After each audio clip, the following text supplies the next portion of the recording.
எங்களது அன்பிற்கினிய அண்ணன் சமுத்திரக்கணன் அவர்களை பேச அன்போடு அழைக்கிறேன்.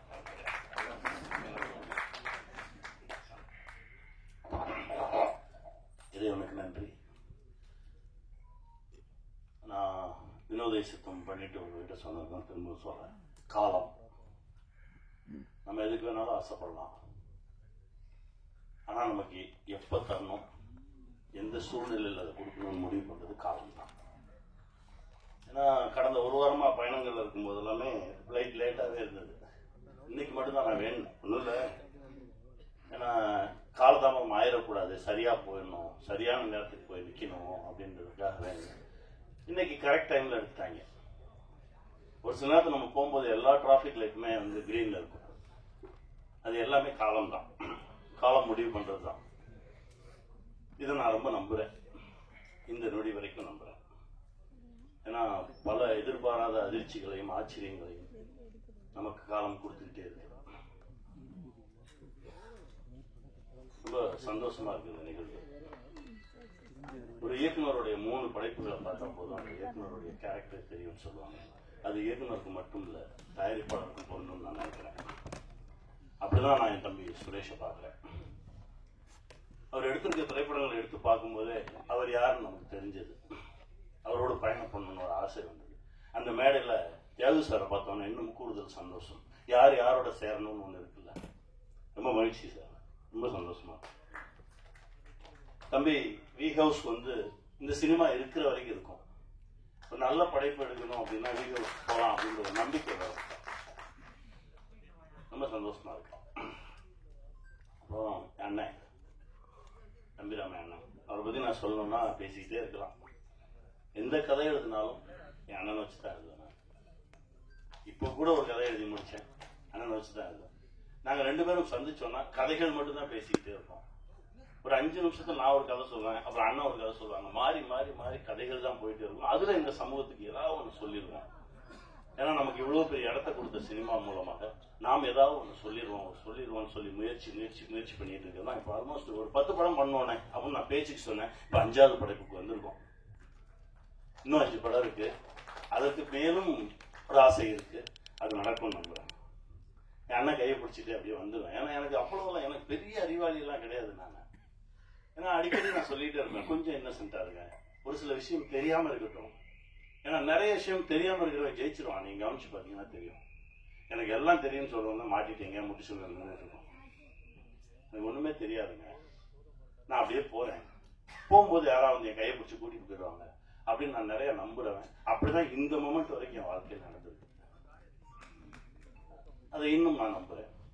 அதுவும் என் அண்ணன் கையை பிடிச்சிட்டு நான் போகும்போது ரொம்ப தைரியமா போவேன். இந்த உலகத்துல நான் எந்த டாபிக் பேசினாலும் என் அண்ணன் கிட்ட பேசலாம். நீங்க அரசியலா பேசலாம், சினிமாவா பேசலாம், இலக்கியமா பேசலாம், எது பேசினாலும் அண்ணன் அதுல இருந்து தனியா மொத்தமா இப்ப நடிகரா இருக்காரா அது அப்படியே தள்ளி வச்சுட்டு இலக்கியவாதியாவர், ஒரு அரசியல்வாதியாவர், எல்லாமே புள்ளி விவரத்தோட இருக்கும். அப்படி ஒரு அண்ணன், ஒரு லைப்ரரி மாதிரி தான் என்ன நான் பார்ப்பேன். என் தகப்பனா பார்த்திருக்கேன், என் அண்ணனா பார்த்திருக்கேன், ஒரு குருவா பார்த்திருக்கேன். நான் எப்படி பார்த்தாலும் எனக்கு அப்படி தெரியவார். அதான் என் அண்ணன். ரொம்ப சந்தோஷம். இந்த காலகட்டத்தில் உங்களோட பயணப்படுறது ரொம்ப மகிழ்ச்சியா இருக்கு. என் பிள்ளை அதாவது இவரோட ஒரு படம் நான் நடிச்சேன். ஆட்டோ இருக்குல்ல, ஆட்டோ போயிட்டு இருக்கும் போது இந்த வாசல் வழியா கிளம்பி அந்த வாசல் வழியா வரணும். அந்த எப்படி எந்த டைமிங்ல பண்றாரு ஒண்ணுமே புரியல.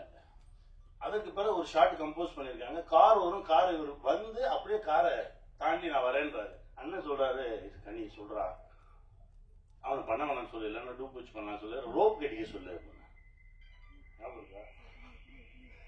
நான் கூப்பிட்டு அப்படியே எப்படி சொல்றது, நான் சொல்றேன் என் தம்பி வேணாமே ரோப்பு கட்டிக்கலாம். இல்ல நான் வந்துடுவேன். அந்த நம்பிக்கை இருக்குல்ல, அதாவது ரொம்ப தகுதியான ஒரு நடிகர்.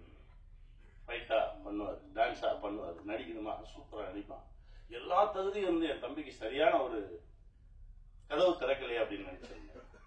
முதல் கதவு திறந்தது எங்க அர்ஜுன் சார் மூலமாக. ரொம்ப சந்தோஷமா இருந்தது. ஐஸ்வன் தான் 2வது கதவு. இது இயக்குனராக அடியெடுத்து வச்சிருக்கேன். இதற்கு பிறகு நான் தான் சொல்லிக்கிட்டே இருப்பேன். பார்க்கும்போது தான் சொன்னேன், நீயே எழுது, உன்னுடைய பிளஸ் என்ன, உன்னுடைய மைனஸ் என்ன ஒதுக்கி வச்சுது, உன்னுடைய பிளஸ் வச்சு எழுது, கூடவே நிற்கிறேன், எடுப்போம், நம்முடைய எல்லா தகுதிகளையும் வச்சு சரியான ஒரு படைப்பை கொடுப்போம். அடுத்த படைப்பு அதுவாக இருக்கணும்னு நான் ஆசைப்படுறேன். சரி, ஏன்னா அவருடைய உழைப்புக்கும் ஒழுக்கத்துக்கும் இன்னும் பெரிய பெரிய தளங்கள்ல என் தம்பி வந்து நிற்பான், கூடவே நானும் நிற்பேன். வாழ்த்துக்கள் தம்பி. ராஜா கிளி எங்க அண்ணன் பல முறை பேசும்போது பல கதைகள் சொல்லியிருக்கேன்னு சொல்றேன். அந்த மாதிரி இது ஒரு கதை, நிறைய நிஜங்கள் பேசக்கூடிய ஒரு கதை. நான் சொல்ற மாதிரிதான் ஒரு காலம் மனிதனை எங்கேதான் கொண்டு போய் நிறுத்துது.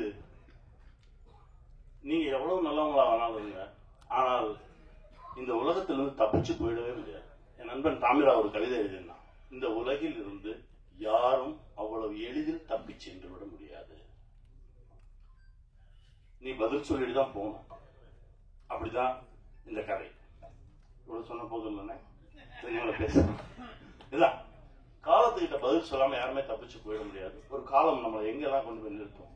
அதனால முடிஞ்ச வரைக்கும் உண்மையா இருந்துருங்க, எளிமையா இருந்துருங்க. காலம் நம்மளை கைப்பிடித்து தூக்கி செல்லும். வெல்வோம்.